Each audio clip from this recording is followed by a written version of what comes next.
By voting yes on the resolution, Seattle City Council members will take a stand with Starbucks workers rather than just saying woke things when they don't matter.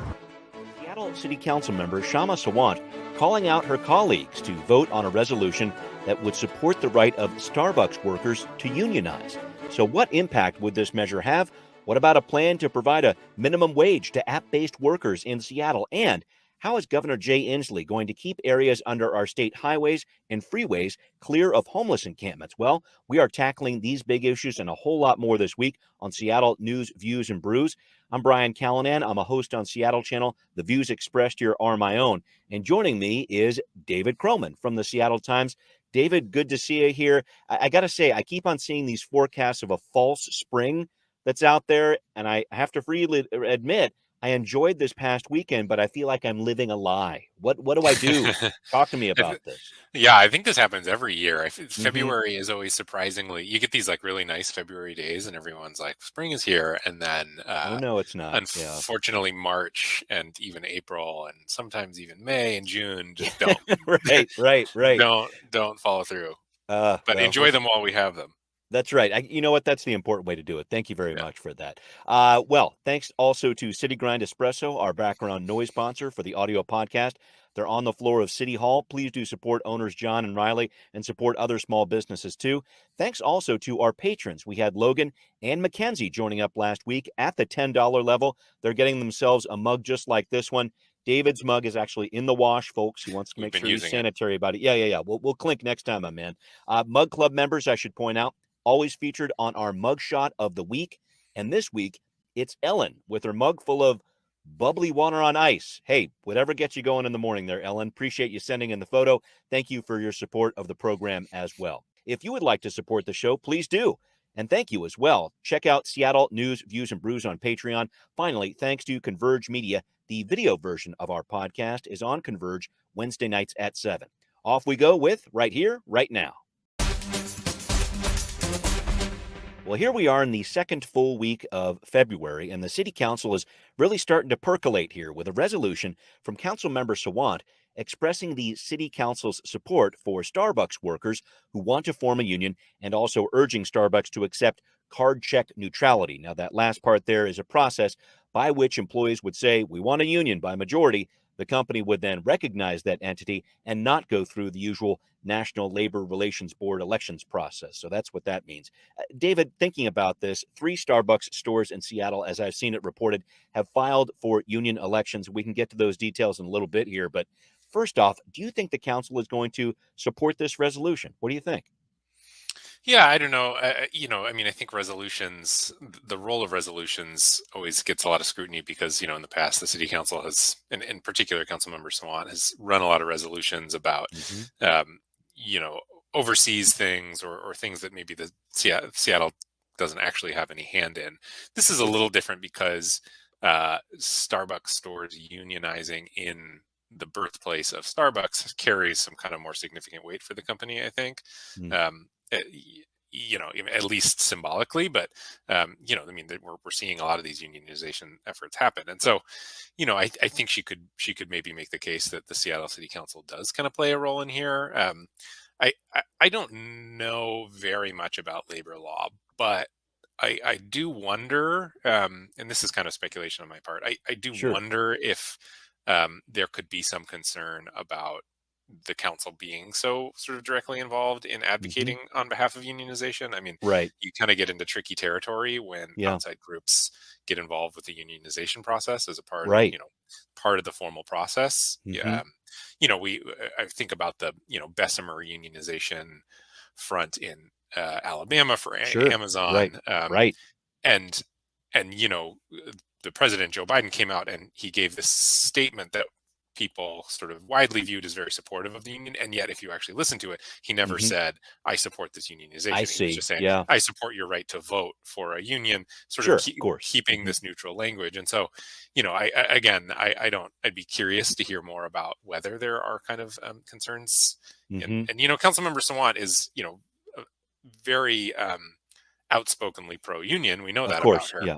And yet some local unions get frustrated with her because of how much she gets involved in their kind of union affairs. We saw this with the construction I workers. remember that from last year. Yeah. um, she was really got involved in that, and some members of that union really appreciated that and supported Hmm. that, but others sort of saw it as meddling and getting Hmm. involved in the affairs of the union. And Right. so she has kind of an interesting relationship with local labor, some Yeah. of it really positive and some of it not so Yeah. positive. And so Yeah. yeah, I don't know, it's an interesting issue, It and that's really is, and it sounds like she's actually donated $10,000 from her solidarity fund to this unionizing effort. So we'll see what pans out there. A lot of different lines potentially being crossed here, and I guess just looking at this on a larger level, as you kind of alluded to here, David, we have seen this situation play out with Starbucks stores in Buffalo, New York, and Arizona. Workers actually did win the right to unionize there, but aside from the council, from what the council says about this, is this going to happen in Seattle? This whole concept of this is the birthplace of Seattle, allowing this unionization thing to happen here would be a very big deal, it feels like.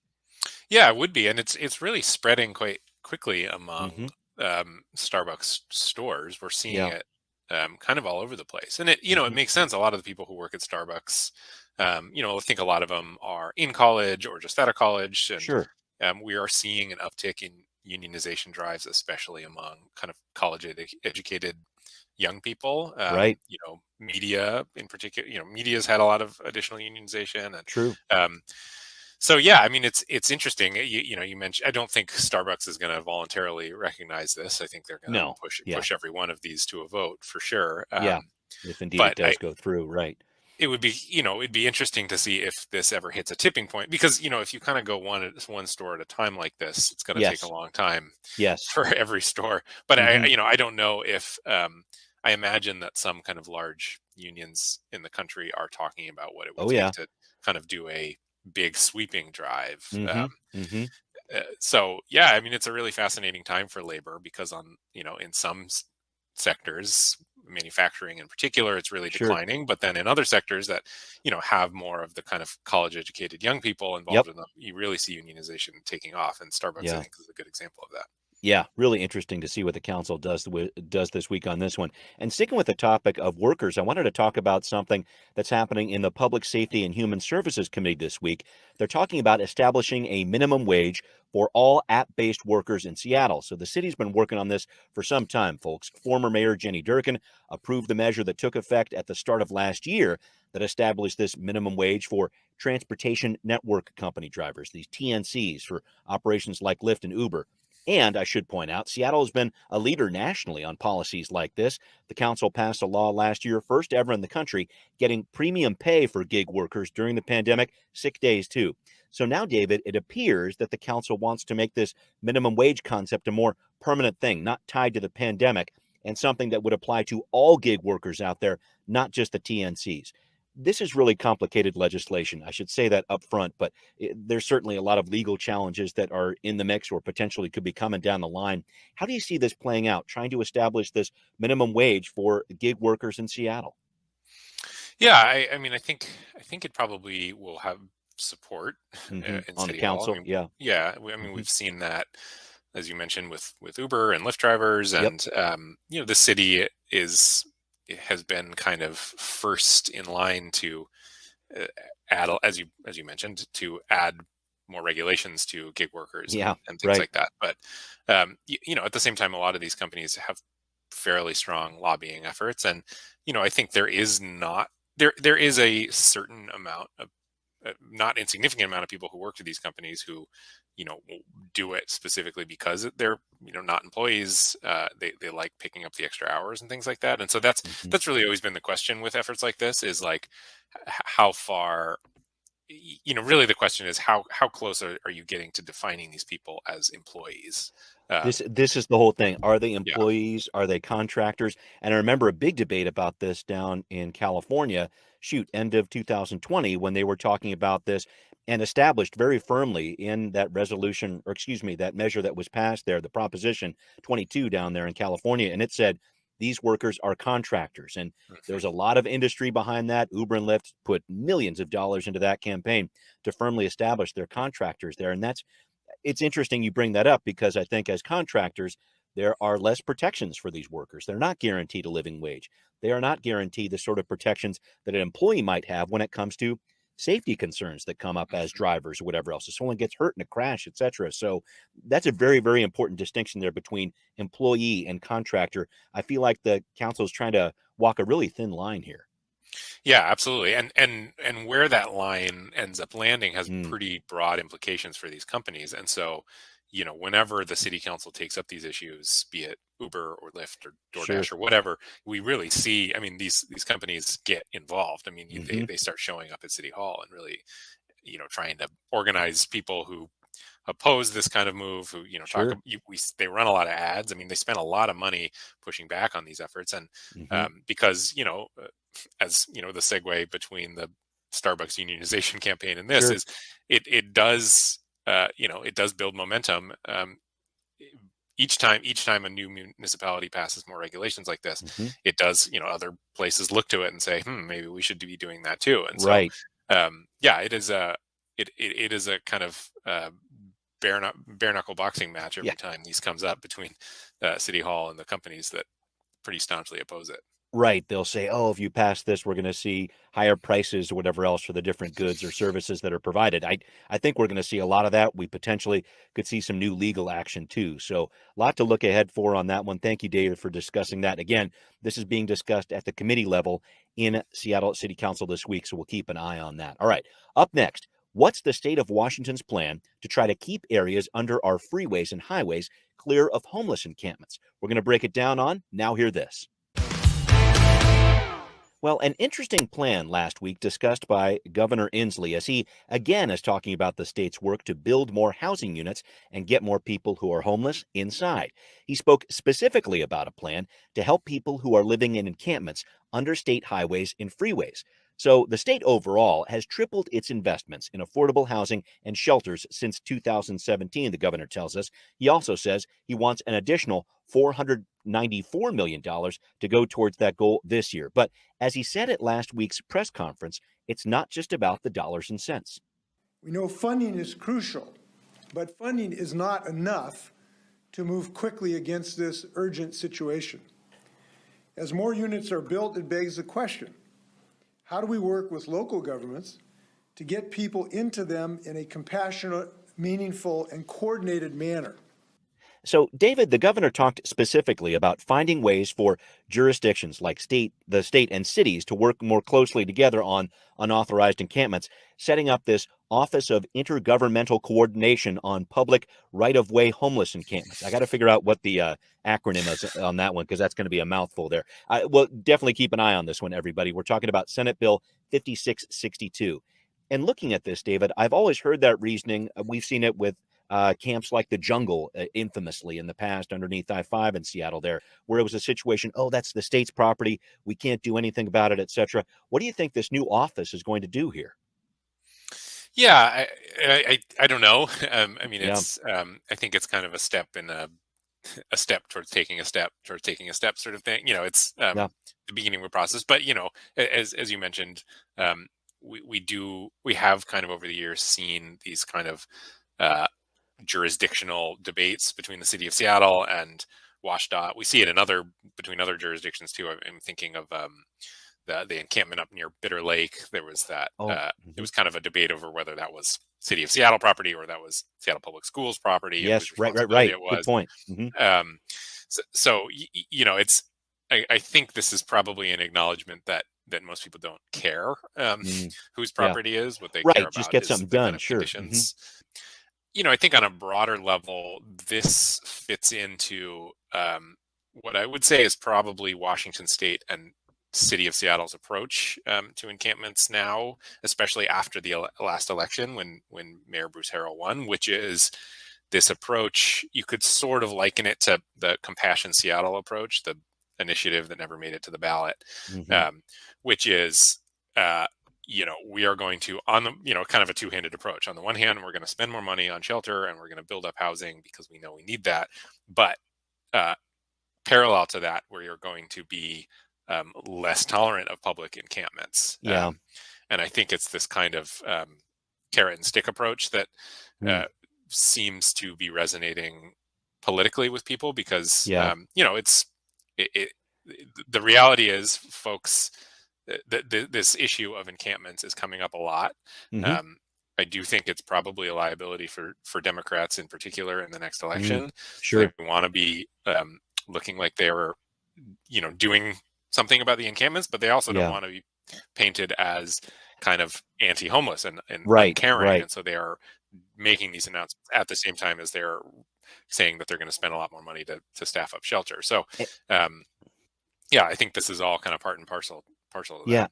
that. It's really interesting to look at this because I think in reading through some of this legislation here with 5662, very careful to point out that DOT, at least the Washington State DOT, would not be responsible for the actual work of clearing out encampments or whatever else. And they would actually work with these different jurisdictions like City of Seattle, et cetera, to do that type of work, have the public outreach going on there.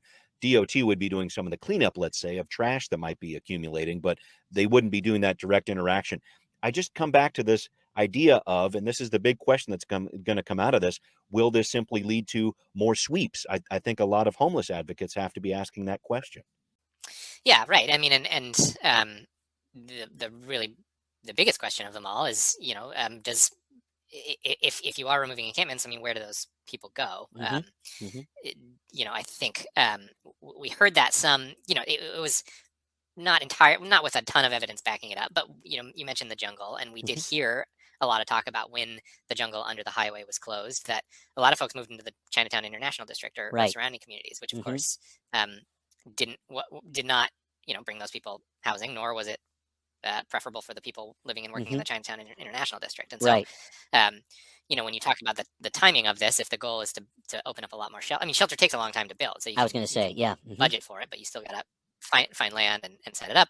It has to be the right kind of shelter, because we know fairly clearly that temporary shelters with a lot of rules and restrictions and things like that, there are a lot of folks out there who would prefer to live in their tent than to deal with that. Yeah, And so, right. the question is, can the state and local jurisdictions stand up enough housing, real housing, that people will willingly move into in time to actually, start making a difference. And that's the $1 million question that the state and cities have been grappling with now for years. Yeah, right. And following up on this, the Circuit Court of Appeals at the Ninth Circuit there a couple years ago, holding that any rule that a state or a city would put in place that would say, okay, this is criminal if you're camping here or whatever else, you can't do that unless you actually have a place for that person to go. And I think that's the legal underpinning through all of this that I'm very interested to see how the state and city are going to be working together here. But I think you're right. This is one of those type of goals here, having an office like this that at least puts in place some of these structures that you feel like should have been there from the get-go, right? I mean, why haven't the city and state been working together more closely on this at the first moment when we had these encampments under the freeways and highways? So I want to be paying close attention to this one because this will be interesting to see in the months ahead. But I wanted to switch gears, if we could, to another issue that the City Council is going to be talking about in committee this week. Councilmember Sarah Nelson's Economic Development Committee holding a hearing about small business public safety concerns. And look at this, folks, in terms of the, the overall atmosphere that we're working in here. This comes at a time when the Downtown Seattle Association has reported, hey, we've been contracting with the Seattle PD for years for overtime shifts, for safety around our areas, but now, because of the lower number of cops, SPD says they can't fill the number of shifts we're requesting, so they're hiring private security downtown. We also have a new city attorney, Ann Davison, who says she's going to be cracking down on misdemeanors in her department. We have the mayor and the chief last week talking about targeting hotspots of crime. David, I just wanted to look at this in the framework of the committee meeting that's happening this week. From that business perspective, when it comes to protecting public safety, what do you think we're going to hear? What's going to come out of the City Council as a part of this process? Yeah, I mean, it's always difficult to know exactly what the City of Seattle can do directly to help businesses because, the city can't give money to businesses because that would be gifts, considered right. an illegal gift of funding. And so, I think when the city and City Hall talks about helping businesses, a lot of times it's through, regulation changes or things like that.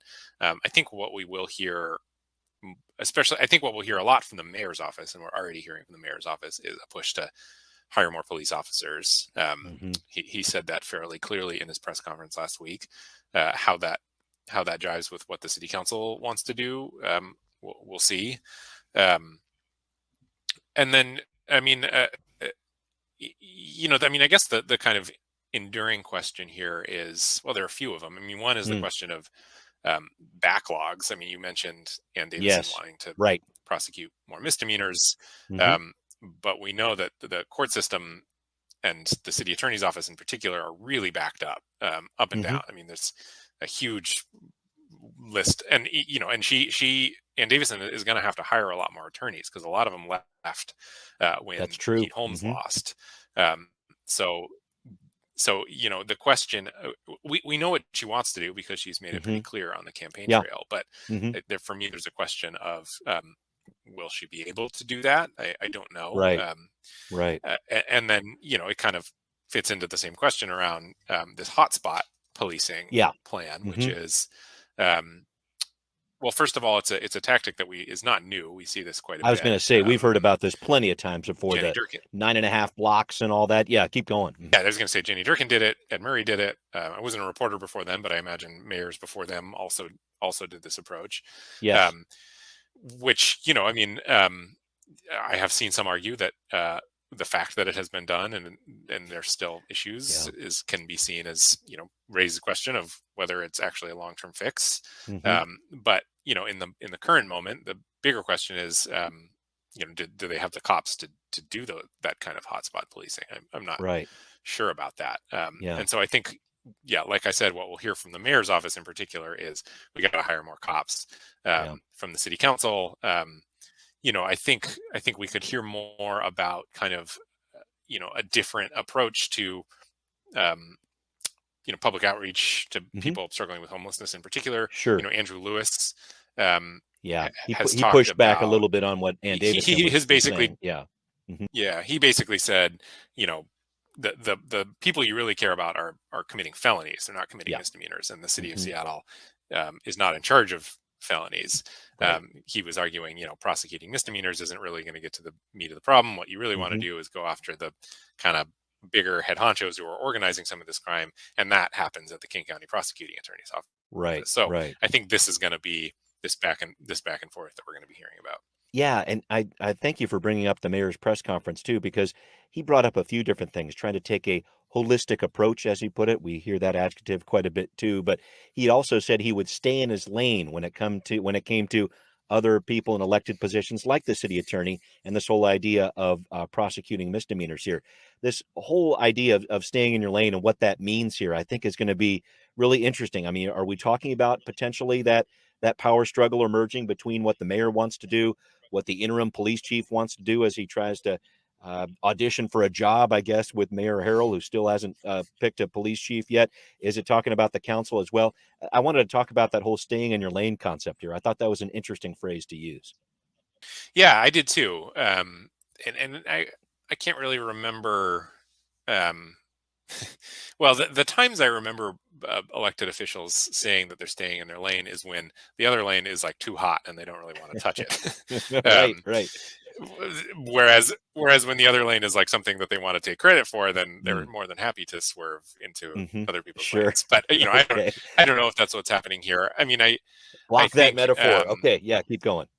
right, exactly. I think you know I think Bruce Harrell ran on not sort of picking fights with other elected officials, and my hunch is maybe that's what he's not trying to Hmm. dictate how newly elected officials should or shouldn't be doing their job right away, Hmm. because Hmm. that's not really the campaign that he ran on. Right. At the same time, Ann Davison is going to be a controversial city attorney. There's no doubt Hmm. about that. Yeah. A lot of strong feelings about that race, and uh, if as mayor, maybe Bruce Harrell kind of wants her to figure that out on her own, and Yeah. uh, Yeah. not step too far into that. I don't know. Yeah, yeah, we will see. It's going to be very interesting to talk about there. But I got to say, with all this talk about staying in your lane, well, how's that working out on your commute to work, folks? How's traffic enforcement coming along as we struggle our way back to normal? Guess what? It's time for Transportation Talk. Well, David, you've been working on a story about traffic enforcement, and what's been happening there is more and more of us actually return to the workforce and start hitting the road. What are you seeing? Are those enforcement numbers on the rise, or what's been going on? It's interesting. I mean, there were early in the pandemic, the trends were basically what you would expect. April 2020 comes along, people are not driving anymore. Social distancing is really stringent. So you see, of course, a nosedive in the amount of traffic infractions that are being filed in local courts.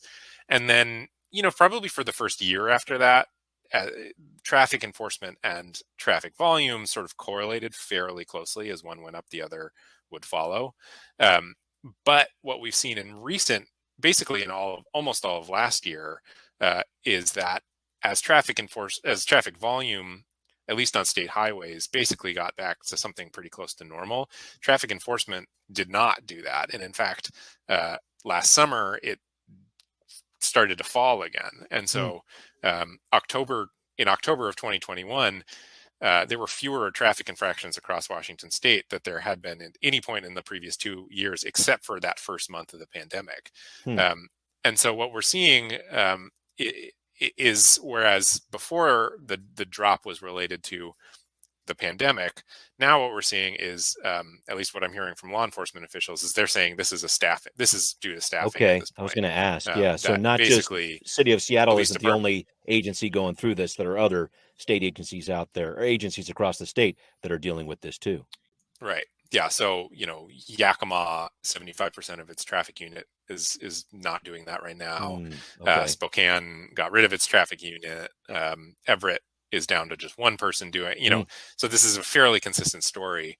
There is another interesting part, though, which is slightly more difficult to prove, but it is suggested some in the data that when some of the state level police reform laws went into effect in July of 2021, right on the first of the month, the difference between June of 2021 and July of 2021 is really stark. There's a massive drop off of traffic enforcement that has not really recovered since then.